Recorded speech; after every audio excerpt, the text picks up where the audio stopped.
L'avoine te détruit l'intestin. C'est un argument qu'on entend beaucoup, notamment par les adeptes du régime carnivore, sous prétexte que parce que les flocons d'avoine contiennent des fibres insolubles, ça va impacter tes intestins, ton inflammation, ta digestion. Bref, on va voir ce qu'il en est réellement. L'avoine contient certes des fibres insolubles, mais elle en contient pas tellement plus que l'orge, le seigle, le blé. Donc voilà, si tu arrêtes de consommer de l'avoine pour cette raison, il faudrait peut-être aussi arrêter de consommer ces autres céréales. Et surtout, ce n'est pas que des fibres insolubles.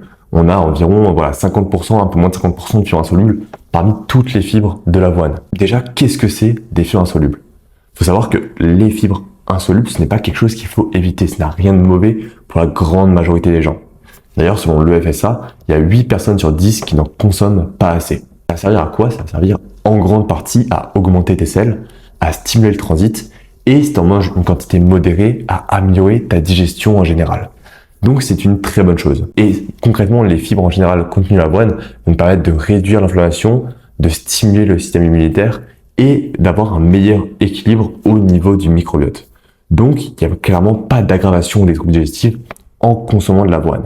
Là où ça peut poser problème, c'est simplement sur un terrain qui est déjà propice à des inflammations, à des dangers, ce genre de choses.